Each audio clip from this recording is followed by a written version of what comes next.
Hey guys, it's good to see you again. Welcome back. I hope you've been having a good day, and I hope the weather gets a little better so we can get out and play. Hey, I rhymed and I wasn't even trying to. I was wondering one thing. How are you feeling today? Are you happy? Are you sad? Are you angry? Are you scared? How are you feeling? Check your body. Remember, our body helps us remember and tells us a little bit of how we're feeling. So, what is your body telling you today? Hope you're feeling well, but if not, try some of those things that we talked about before about how to calm your body down. Remember, I talked about 10 ways to calm your body down? Maybe try some of those things, see if that helps, and if not, ask for help. All right, last time we talked about rating your problems from 1 to 5, right? 1 means it's a little bitty problem, like your pencil breaks, or your favorite show's not on, or you got to share your seat with your brother or sister or something like that. 5 is a big problem. Like there's a huge storm and it does damage to something, or that somebody you love really closely gets really, really sick. That would be a 5. It's okay to be really upset about that. That's a big problem. But if it's a 1 problem, if it's really little, we need to not get really upset and not overreact. We need to practice those things. So here's what I want you to do today. Sometime today, when you're not upset, when you're not having a 5 or 4 or 3 or 2 or even a 1 level problem, practice some of those steps to calm down, either squeezing something, those chair push-ups or pull-ups, or taking deep breaths, or all those different ideas, whatever seems to work for you.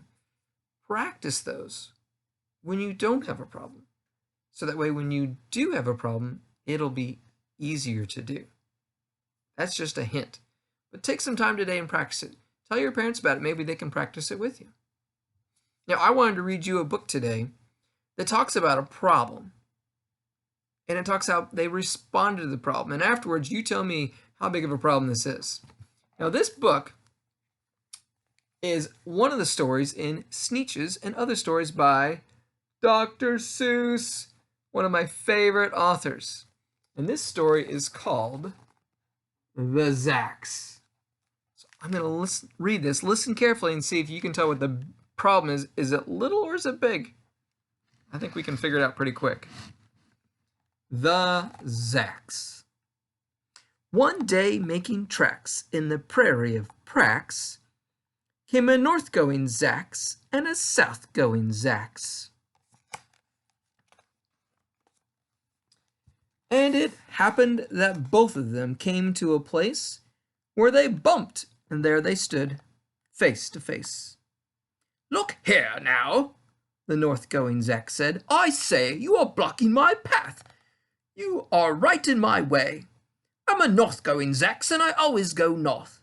Get out of my way now, and let me go forth."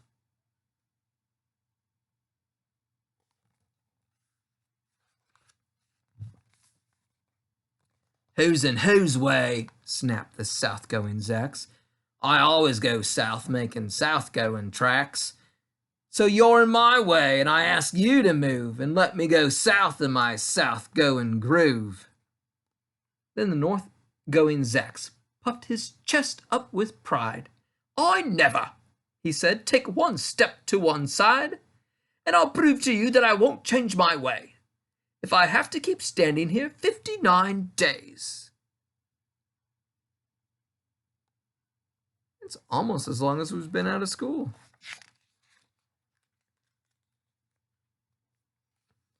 "And I'll prove to you," yelled the south-going Zax, "that I can stand here in the prairie of Prax for 59 years.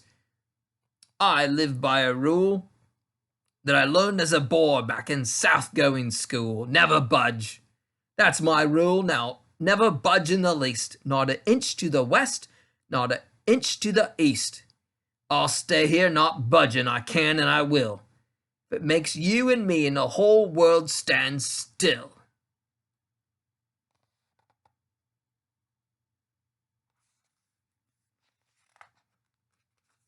Well, of course, the world didn't stand still. The world grew.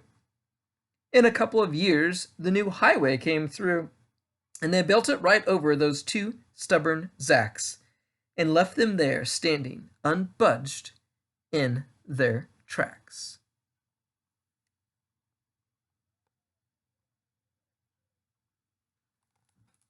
Now, here's my question. Was that a little problem or a big problem? Was it a 1 or a 5? Seems to me it was a pretty tiny problem. All they had to do is just step one side to the left, step one side to the right, and they could keep going. But they made a huge deal out of it. So don't do that. If it's a little problem, it should be a little solution, not that upsetting. If it's a big problem, then it's going to be bigger. But you can ask for help. Try some of those 10 things that we've talked about to calm yourself down. You can do it. I know you can. But remember, you don't have to be perfect. You don't have to have everything right and understand it all. You can ask for help. There's nothing wrong with that. Ask your parents, your grandparents, whoever lives with you for help. Email me. Ask me for help. We're here to help you because you're worth it. All right. Stay tuned. On Friday, we're going to have a fun one, the Hallway Olympics. I hope it's fun anyway. So I'll see you guys later. Bye.